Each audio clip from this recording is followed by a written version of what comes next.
Բարև ձեզ բարեկամներ,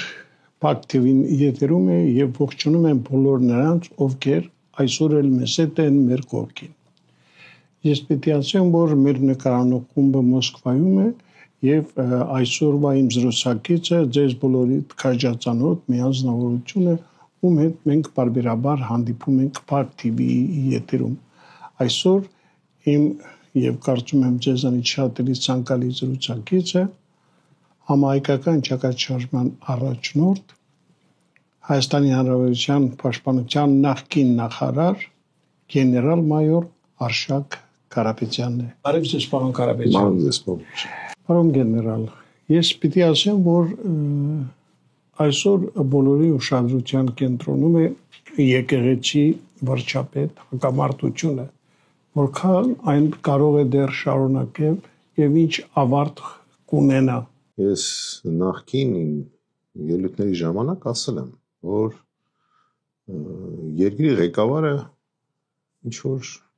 օրակարգ է մտցնում եւ որպես երևույթ այդ օրակարգը այսպես ասեմ, շատ հնչող է լինում, բայց իրականում դա շոու է եւ ժողովրդի ուշադրությունը շեղում է ասենք շատ ավելի լուրջ խնդիրներից։ Օրինակ, որ մեր էկոնոմիկան փաստացի կոլապսի մեջ է։ Շեղում է, որ մեր սահմաններին հակառակորդը ամեն օր կրակում է, որը իրենք թաքցնում են։ Շեղում է տարածաշրջանային խնդիրներից, օրինակ Իրանի հետ կապված հարցերից։ Շեղում է այն հանգամանքներից, որ ինքը հանձնել է Արցախը, հանձնել է մեր հողերը, ինքը չի կարող բանակցի ոչ մեկի հետ, վատացրել է մեր հարաբերությունները մեր ստրատեգիական գործընկեր Ռուսաստանի հետ, չի ձեռք բերել ոչ մի ուրիշ ստրատեգիական գործընկերներ։ Եվ այդ ամենը շեղելու համար ինքը սկսել է թիրախավորել մարդկանց, իդեմս ասենք, եկեղեցու ղեկավարին, մեր կաթոլիկոսին, մեր բիզնեսմեններին է թիրախավորում, փորձելով ժողովրդի մեջ ներշնչի, որ ինքը պայքարում է, ասենք, անազնվության դեմ, ինքը պայքարում է գումարներ հետ բերի մեր բյուջե եւ իրականում դա փուչիկ է։ Իրականում փուչիկ է։ Գիտեք, այսքան վատ վիճակում Հայաստանը չի եղել երբեք, որպես անկախ պետություն։ Չի եղել։ Մեր ղեկավարները, մեր հայրենիքի նախկին ղեկավարները միշտ եղել են ժողովրդի գլխին, եւ եթե ժողովրդին վատ է եղել, իրենց էլ է վատ եղել։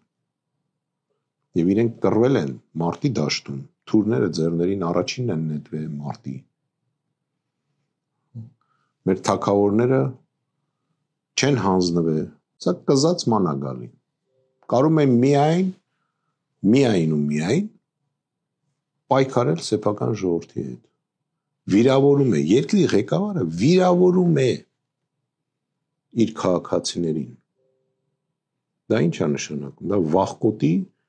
եւ թույլիկի պահվածք է։ Երբ որ մարդուն վիրավորում են, վիրավորողը որպես օրենք թույլ մարդ է։ Եվ ինչ է անում, ոստիկաններով փակում է եւ վիրավորում է։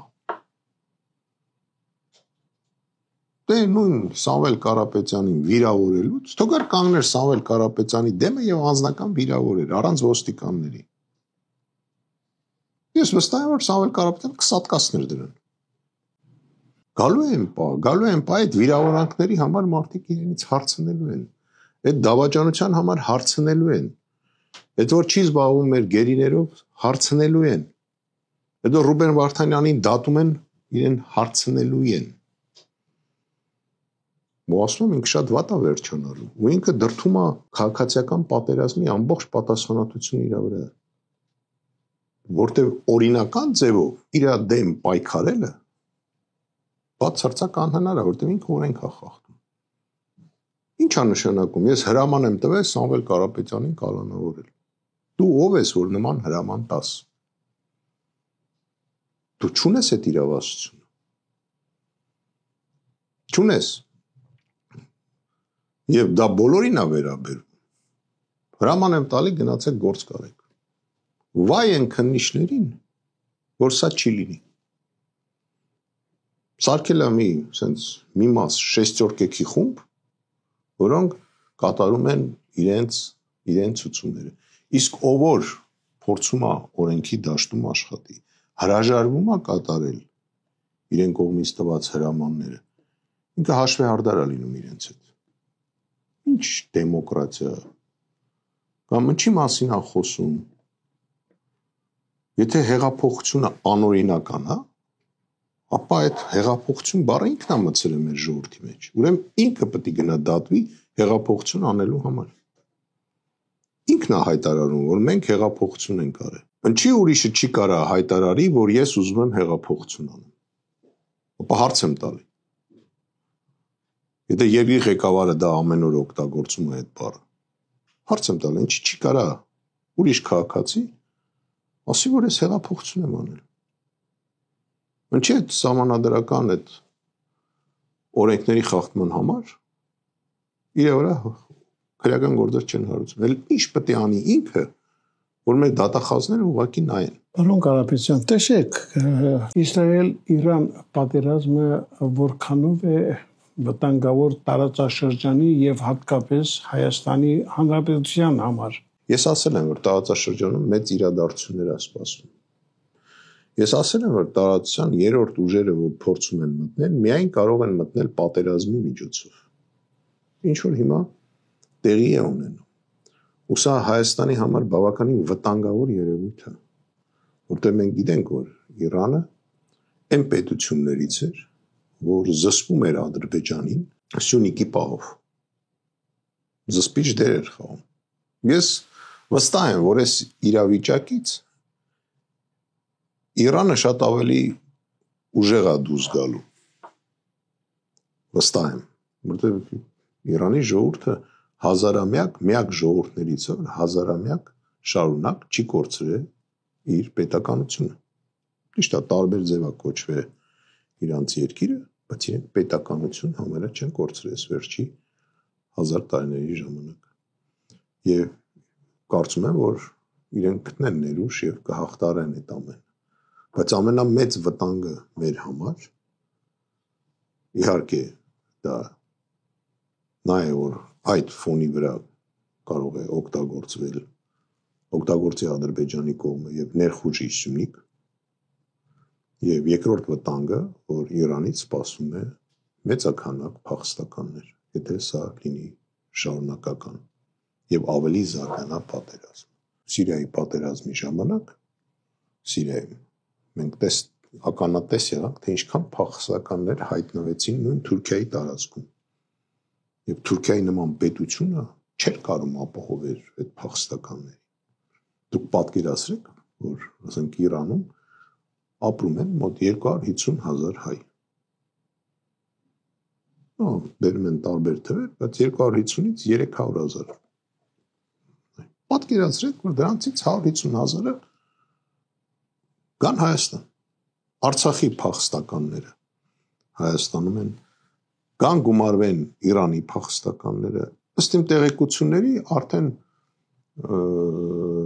Մեղրի ուղղությամբ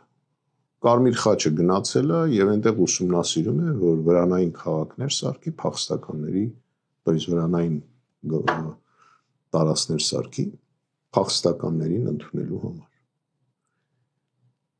Ինք այդ ամենով չզբաղվելով արդեն այսօր պետք է խոսվի միջազգային դաշտում այդ փախստականների հարցում։ Հետո ուշ է լինելու։ Ու չեն կարա չընդունենք կին երեխա, որոնք ձեռները կգան, ոչ հիմա չես կարա անես։ Անցնելու են սահմանը եւ գալու են տեղավորվեն մեր տարածքում այդ թվում։ Մենք չենք զբաղվում, հասկանում եք, ընկել ենք բամբասանքներով։ Ինքը, ոնց ասեմ, անմակարդակ վախկոտ մարդիկ, որոնք սաղ կյանքը զբաղվել են բամբասանքով, ինչ կարա, ինչով պետք է զբաղվի մի մարդ, որը ասենք են բեղին մամուլի աշխատող է եղել, որը միշտ գրել է բամբասանքների մասին, ինքը հիմա դարել է երկրի ղեկավար, բայց շարունակում է մնալ այն բամբասկոտ մարդը։ Ինքը չի փոխվել, ինքը չի աճել։ Պարոն Կարապետյան, ես պիտի ասեմ, որ վերլուծաբանների շատերը այն կարծիքին են, որ եթե Իրանը պարզի, որ իրեն հասցված հարվածները Իսրայելը հասցրել է Ադրբեջանի տարածքներից, ապա այս դեպքում նա իհարկե կարող է շատ խիստ կոպտորեն պատժել Ադրբեջանին։ Ձեր կարծիքով որքանով է հնարավոր բախումը Իրանի եւ Ադրբեջանի միջեւ։ Ես կարծում եմ վաղ թե ուշ Ադրբեջանը ընկնելու է նույն վիճակի մեջ, շատ ավելի ծանր։ Պարզ է, որ Իրանը չի ներելու Ադրբեջանին Իսրայելի հետ ցանկացած համագործակցություն կապված այսօրվա Իրանին հասցվող հարվածների հետ։ Նրանք ուրցալ հայտարարել են դա,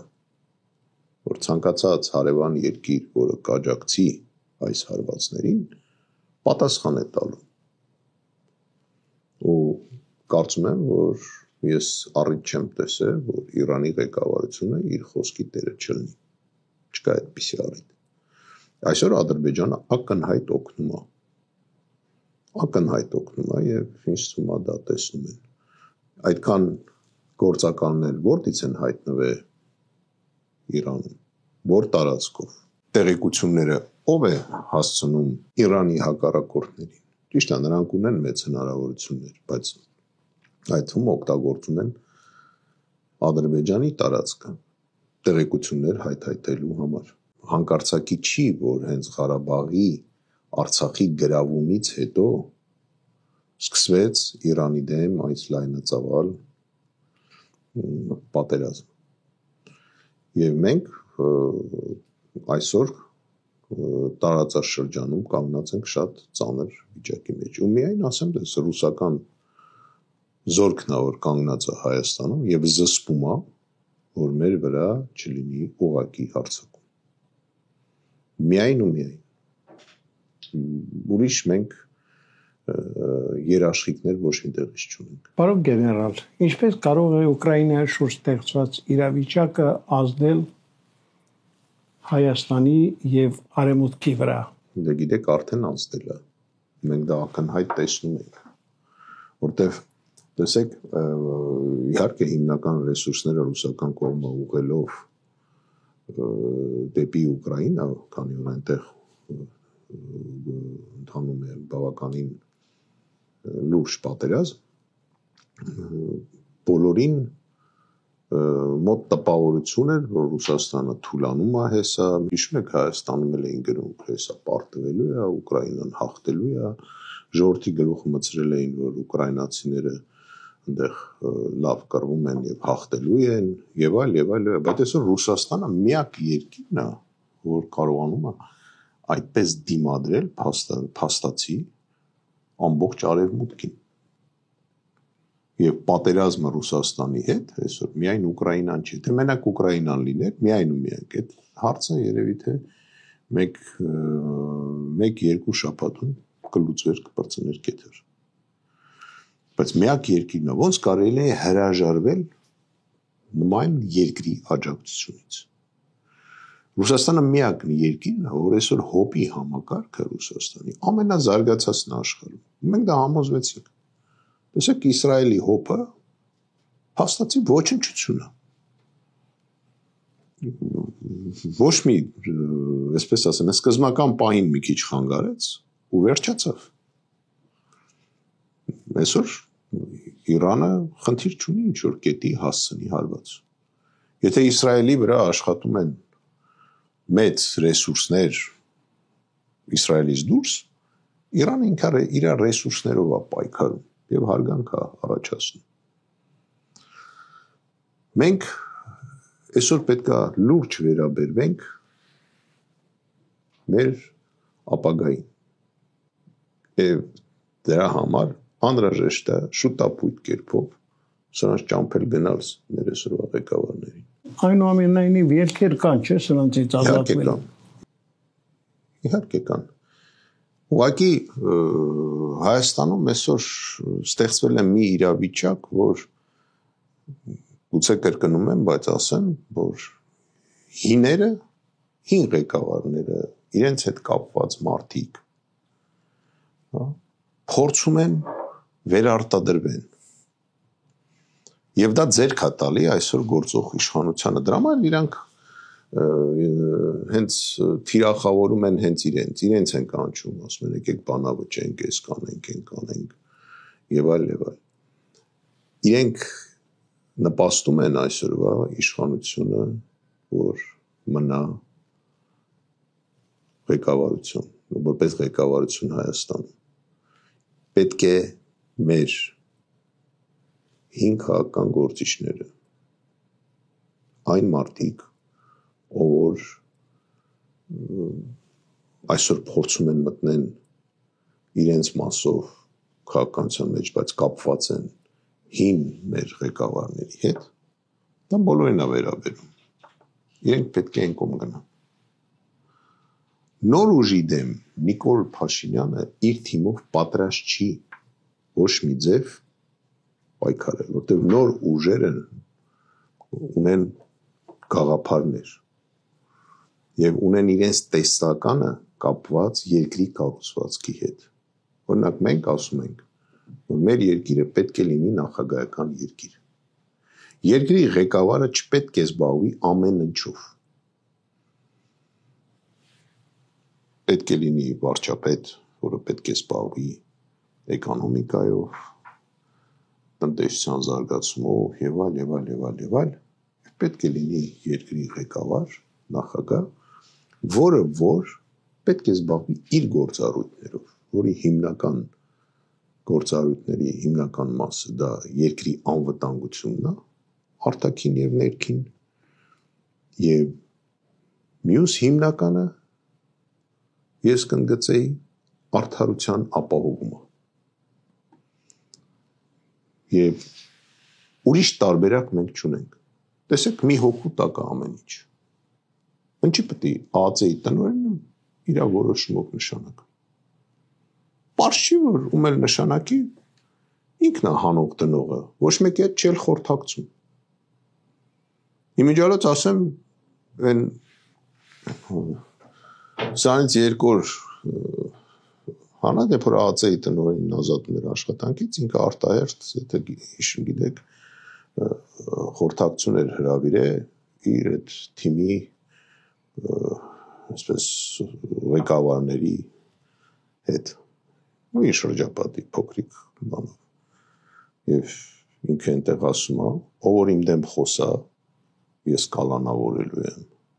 Ինքը այնտեղ ասում է, հաջորդը ասենք լինելու է օրինակ Կարապետյան արշակը։ Ես հստակ տեղեկություններ եմ ասում։ Հաջորդը լինելու է սա, նա ու վախեցնում է այդվում իր թիմակիցներին։ Ոչ մի սրբություն չունի։ Ոչ մի սրբություն չունի։ Ինքը չի հասկանում ոչ պատիվ, ոչ թասիբ։ Եվ կարծում եմ, որ վաղն էլ կհայտարարի, որ Սյունիքը մենք հանձնեցինք եւ դրանք ավելի անկախ։ Դրան ենք այդ։ Ոնց որ ասեց Արցախը հանձնել ենք եւ դարել ենք ավելի անկախ։ Հիմա էլ երեք էլ ասում է, որ մենք ես միակն եմ, որ ճանաչել եմ Հայաստանի ամբողջականությունը։ Ծիծաղելի, ոնց ասեմ, անգրագետ եւ այդ կռուտի տիրա անել է, այդ որ ամեն ինչը ներկայացնել իր պարտությունը որպես հաղթանակ, հա։ Ես հիշում եմ, երբ որ բերեցին Գորիսում դրեցին այդ առաջի անգամ ադրբեջանցիները իրենց բանը, այդ հսկիչ այսպես կոչված հանցագրային կետը, Այն ժամանակ ես իրեն առաջարկեցի, ասեցի առաջարկում եմ մեր Spetsnaz-ի տղաներին եւ աղջիկներին հագցնեն քաղաքացիական համազգեստով, մի 6 հոգին այնտեղ ոստիկան էր կանգնած ադրբեջանցի սկզբում։ Թող ավտոբուսով գնան, երբ որ կանգնեցնեն, հանենք դրանց գցենք ավտոբուսը, բերենք, վաղներ փոխենք։ Ինձ ասաց, ինչ ես ասում։ Դա փաստացի իրենք ճանաչեցին մեր սահմանը, պատկերացնում եք։ Տեսեք ոնց է ինքը ամեն ինչ ֆռցնում։ Եթե օրենքը, գործող օրենքը չի ապահովում արդարություն եւ կիրառվում է ինչ որ մի անձի շահերի նպատակով, ապա այդ օրենքը չի կարող համարվել օրենք։ Ու սա իմ խոսքերը չի։ Թող գնա, ինքը ինտերնետը շատ է սիրում, թող քանդի տեսնի ով է ասել եւ կզարմանա։ Որտեղ օրենքը գոյություն ունի երկրում բոլորի համար։ Ինքը չի կարա ում ուզի ձերբակալի։ Ինքը չունի այդ իրավասությունը։ Ինքը կապ չունի դատախազների, ինքը չի ղեկավարում դատախազությունով։ Ըստ մեր այդ սահմանադրության չի ղեկավարում եւ ինքը չի կարա միջամտի ըստ սահմանադրության այս կամ այն քրեական գործընթացներին։ Ինքը չի կարա այդ ոլորտում ցուցում տա։ Ու նորից եմ ասում, արդարություն Հայաստանում գոյություն չունի։ Դրա համար էլ իրան չեն սիրում, չեն հարգում։ Եվ ինքը հիմա անգելա պատեպատ, որ ինչ անի, հա, ասենք հեծերը պետականացնենք։ Ճիշտ ասած մեծ հարցը արժի դա անել, թե չէ։ Եթե դա լիներ ինչ որ զարգացած համակարգ, ժամանակակից համակարգ, ես գուցե դրա հետ համաձայնվեի, բայց այսօրվա մեր հեծերի վիճակը բավականին վատ է։ Ես 2 օր առաջ խոսել եմ լուրջ մասնագետների հետ։ Մենք ինչ ենք ստանալու, երբ որ նա դա պետականացնի։ Մենք սպանալու ենք մի հատ մեծ խնդրեմ, որտեղ այնտեղ պետք է փաստացի, եթե ոչ 100%, ապա 80%-ը մոդեռնիզացվի ժամանակակից ձևով։ Ամեն ինչ հին է։ Հիմնականը մնացել են դեռ խորթային մասով, այդ գծերը, այդ, չգիտեմ, այդ համակարգը։ Խորթային ժամանակ ինչ եղել է, այդպես համարյա մնացել է։ Եվ դա վերցնում է ինչ անի։ Հարց եմ տալի։ Ինչ ենք անելու, մենք ձգելու ենք այդ հեծերի, մեր բյուջեն ձգելու է, որտեղ այնտեղ պահանջում է մեծ ներդրումներ։ Ու եթե դու ձերբակալում ես բիզնեսմեններին, որոնք ինչ որ ձևի, ինչ որ աշխատում են, լավ ինքը քո հետ խոսել է, այդ պիցան ինչա քեզ արել, որ գնացել ես պիցայի օբյեկտները փակել ես, ինչ կապ ունի քաղաքականության հետ, պիցայում աշխատող վաճառողները, որ այսօր դու իրենց անգործ ես թողել։ Որտեղ է այստեղ պետական մոտեցումը։ Չկա ոչ մի պետական մոտեցում, դա չկա։ Չկա, ցավոք սրտի պիտի ասեմ, ցավոք սրտի չկա պետություն։ Չկա, փաստացի այսօր չկա։ Այսօր կա ժուլիկների միացած խումբ, որը զբաղված է ավանտյուրաներով, բամբասանքներով ու ոնց ասեմ, ոչ արտաքին տեսք ունեն, ոչ վարելու ձև իրենց գիտեն ու ոչ միտեղ իրենց չեն ընդունում։ Չեն ընդունում։ Թուրքերն էլ հետը խոսում են, երբ որ թուրքերին տա նրանք ինչ ուզում են, իրանք սկի բարև չեն տալու։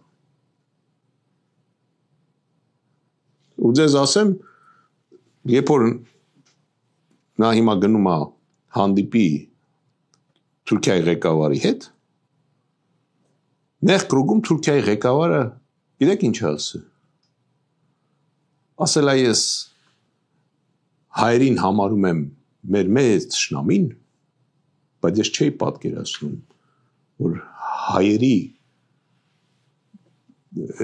հայերից այդ մարդը պետք է գա իմ մոտ բանակցելու։ ուրիշ բան չասեմ, չխառնվեմ, շատ ավելի կոպիտ է ասել։ Պարոն Կարապետյան, մենք հաղթելու ենք, պարոն Ղուշյան, ամեն ինչ լավ է լինելու։ Այդ թափտպուկները ես իմ հայտարարության մեջ գրել եմ։ Իրենց համար լոմերը Հայաստանում հաստատ պատրաստ են։ Սիրելի բարեկամներ, իմ զրուցակից այսօր Արշակ Կարապետյանն էր, համահայկական ճակատ շարժման առաջնորդը, ում հետ մենք պարբերաբար կապի մեջ ենք եւ կարծում եմ, որ մոտ ապագայում դուք հնարավորություն կունենաք դեռ բազմիցս լսելու նրա կարծիքը ստեղծված իրավիճակի հետ կապված։ Բայց ես պիտի ասեմ, որ բոլոր այն հերոստատողները, որոնք խնդրում են պարբերաբար անդրադառնալ գեներալի հետ զրույցներին, մենք դա անելու ենք։ Եթե դուք ունեք հարցեր, կարող եք այն լրացուցիչ մեզ տալ եւ եկել այն հաճույքով կփոխանցենք Արշակ Կարապետյանին։ Իսկ այսօր այսքանը, մնացեք լավատես, ցտեսություն։